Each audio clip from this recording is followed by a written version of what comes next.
Magandang araw at welcome. Kamusta kayo mga kababayan? Naglabas po ng survey itong SWS. Ito po ay as of April 14, 2025. Ito po ang survey nito ay may kinalaman sa mga Pilipino na nakakaranas ng gutom, kahirapan. Okay? Ito po ang article mula sa Philippine Star. Pamilyang Pinoy na dumaranas ng gutom tumaas noong Marso 2025. Sabi, tumaas pa ang bilang ng mga pamilyang Pinoy na dumaranas ng gutom sa bansa noong Marso 2025. Ito ay batay sa resulta ng non-commission survey ng Star-Based Social Weather Station o SWS. Ang bilang ng mga mahihirap na pamilyang Pinoy na nakaranas ng total hunger ay lumundag sa 35.6% noong Marso mula sa dating 26.4% lamang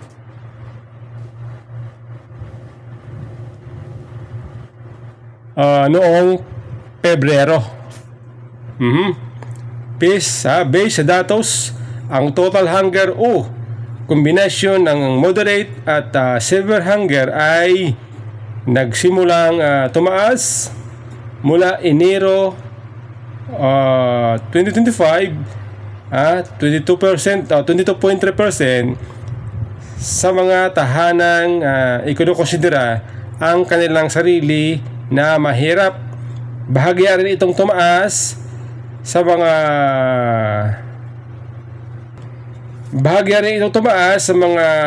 non-poor families na mula 16.2% noong Pebrero hanggang 18.3% noong Marso. Base pa rin sa survey, ang porsyento ng mga pamilyang Pinoy na nagsasabi sila ay mahirap ay tumaas din ng isang puntos naging 52% noong Marso mula sa dating 51% lamang noong Pebrero. Grabe tumaas Okay? So anong nangyayari mga kababayan? Anong nangyayari sa programa ng ating gobyerno? Patungkol sa paglutas sa kahirapan at kagutuman. Bakit tumataas ang mga nagsasabi na sila ay nagugutom? Sila ay nahihirapan base sa survey ng SWS ngayong Marso.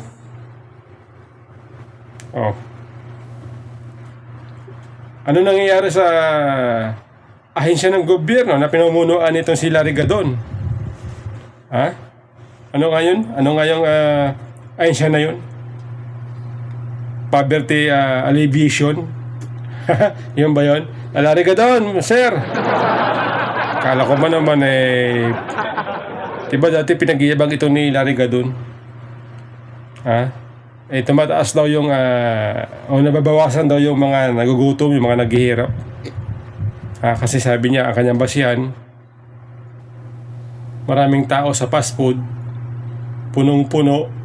Maraming tao sa mall, punong-puno. Maraming nakakabili ng sasakyan, traffic sa kalsada. Yun ang kanyang basihan. Pero ang SWS naman sabi, hindi, marami nagugutom, marami naghihirap.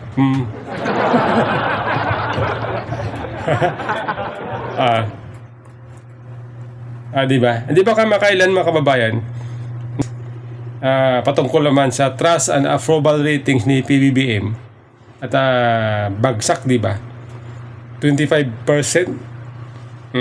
Tinalo pa si Gloria.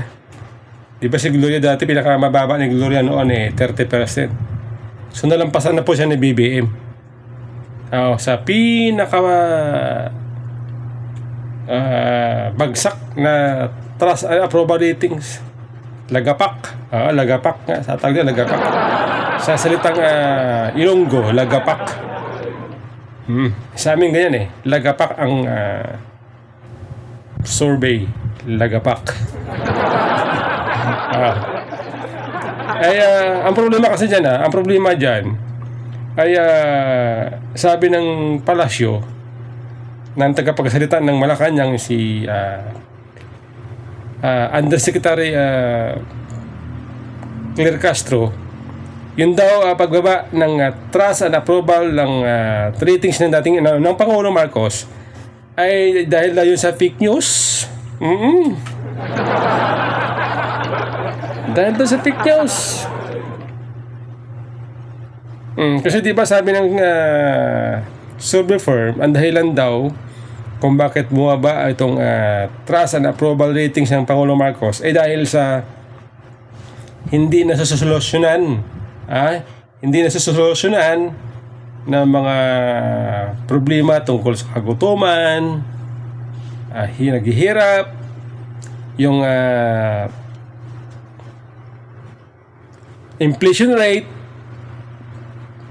walang solusyon.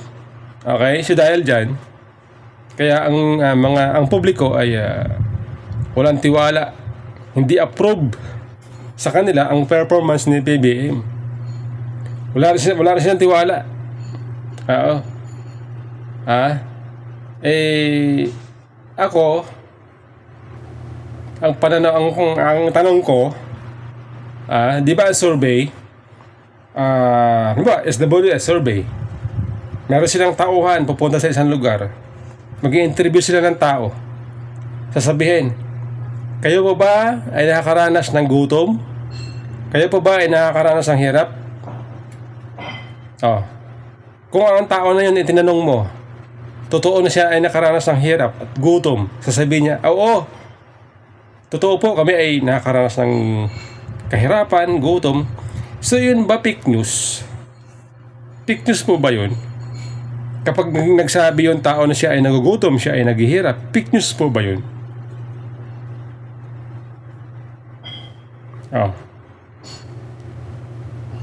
Kaya tayo po medyo alanganin dito sa katwiran ng palasyo, ng PCO, na fake news. Paano naging fake news yun kung ang nagsasabi mismo na in-interview ng survey sabi niya nagugutom siya?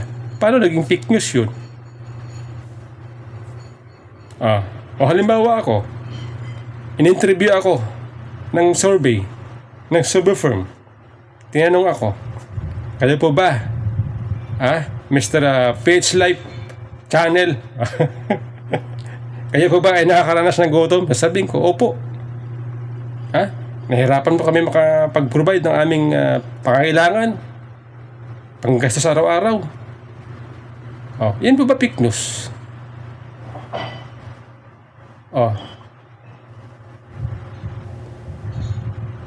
Di ba? Siguro kung fake news yun, mayaman yung tao tapos sasabihin niya siya naghihirap daw. Kung halimbawa yung isang tao ay meron siya negosyo, nakakabili siya ng bahay, lupa, sasabihin natin yung ano na lang, yung mga tag dito, yung mga Pilipino, kababayan natin na mga middle class, may trabaho. Tatanungin ng survey, kayo po ba ay nagugutom? Kayo po ba ay naghihirap? Sasabi niya, opo. Pero ang totoo, hindi pala. Yun ay fake news.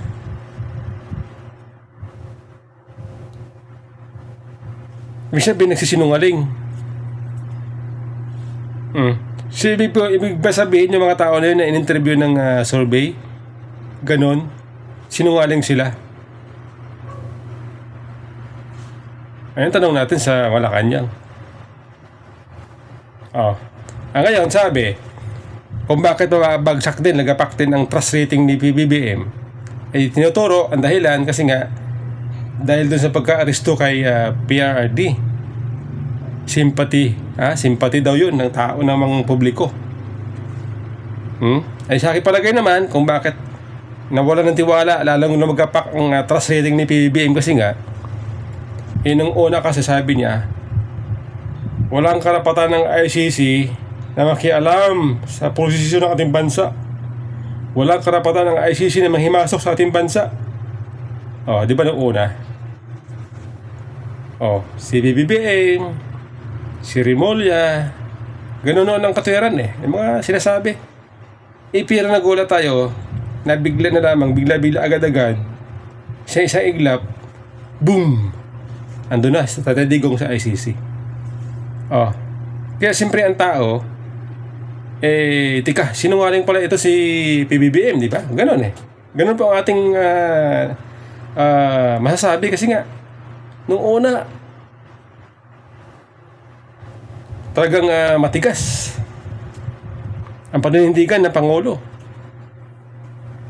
na hindi pwede makialam dito ang ICC. Tapos ganon, binali niya ang kanyang sinabi. So, ibig sabihin niya ng ang tao po, tika muna. Siyempre, isipin natin, sasabihin natin, tika muna. Ito palang Pangulo ay hindi mapagkatiwalaan. Yung kanyang sinasabi, pa iba-iba. Pabago-bago. Siyempre, ang mga mamamayan, mawawala ng tiwala sa kanya. Kaya yun, lagapak ang trust rating ng Pangulong Marcos. Diba? Pero sana kung mula sa simula, nanindigan siya, baka hindi ganyan ang kanyang trust rating. Baka makamataas ang kanyang trust rating. Wala eh. Paano ka magtitiwala sa tao na walang paninindigan? Paiba-iba ang sinasabi. Diba? Parang kapitbahay mo lang yan, kaibigan mo lang yan. May usapan kayo. Nangako siya sa'yo na, sige, wala ako bahala dyan. Gawin natin yan. Tapos kalaunan, yung kanyang pangako hindi niya tinupad. Siyempre, magtitiwala ka ba sa kaibigan mo? Diba? Pero yun eh. Tapos sasabihin ng Palasyo dahil doon sa fake news. Dahil doon sa fake news. Hindi. Ako hindi. Dahil yan sa paiba-iba ng salita ng Pangulong Marcos. Diba? Yan po yun, mga kababayan. Ayaw na matanggap ng Malacanang ang kanilang failure. Ayaw matanggap. Diba, mga kababayan?